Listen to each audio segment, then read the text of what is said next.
Praise the Lord. मैं brother Shiv Shankar Tiwari आज एक और वचन आपके सामने रखना चाहता हूँ।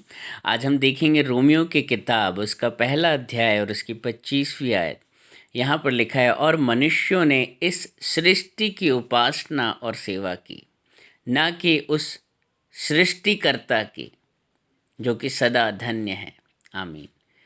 हम सब जानते हैं कि जब मनुष्य जो है अदन की वाटिका से बाहर निकला, जब उसका रिश्ता परमेश्वर से टूटा, तो हम देखते हैं कि जैसे किसी इंसान का अगर एक्सीडेंट हो जाता है और उसकी अगर मेमोरी चली जाती है, याददाश्त चली जाती है, तो उसे थोड़े समय के बाद अपने पिछले जीवन काल की बातें याद आने लगती। वैसे ही जब मनुष्य अदन की वाटिका से बाहर निकाला गया, तब उसे भी कहीं अपने पिछले समय की बातें याद ना आ जाएं, कहीं वो फिर से अदन की वाटिका में सच्चे परमेश्वर को ढूंढने के लिए ना चला जाए।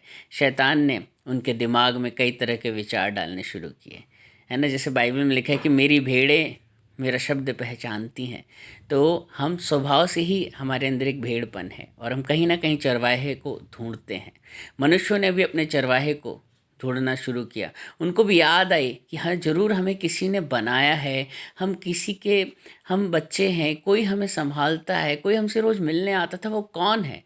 तब शैतान ने उनसे फिर से बातें करना शुरू की और शैतान ने बहुत विशाल वृक्ष को दिखाया। देखो ये कितना विशाल वृक्ष है, यही परमेश्वर है, इसे पूजो। देखो कितनी विशाल नदी है, इसके प्रवाह को देखो, इसके प्रचंड बहाव को देखो, यही नदी है, इसे पूजो। चंद्रमा को देखो, सूर्य को देखो, इसमें कितनी आग है, इसे पूजो।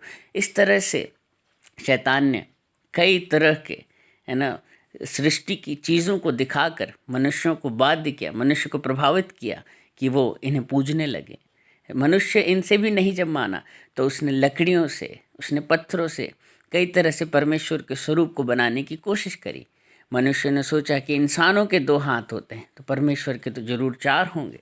उसने देखा कि सबसे महंगी चीज़ कौन सी है, तो सोना देखा, चांदी देखी, है ना, हीरे देखे, तो कई तरह के मुकुट पहना दिए, कई तरह के हथियार दे दिए और कई तरह की सवारियां दे दी। बोले पैदल तो चलता नहीं होगा परमेश्वर, ज़रूर उसकी तो, है ना, ज़रूर शेर या इस तरह से कई सवारियां होंगी जिन पर वो बैठकर चलते।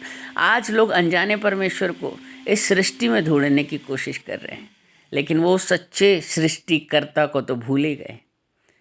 आज कोई भी सृष्टि आपके जीवन को बदल नहीं सकती है, लेकिन सच्चे सृष्टिकर्ता के पास अगर आप आएंगे, तो सच में वो आपके जीवन को बदल सकता है, बना सकता है और उठा सकता है ना। आज बहुत सारे लोग हैं, चंद्रमा को देखते हैं, सूरज को देखते हैं, ग्रहों को मानते हैं।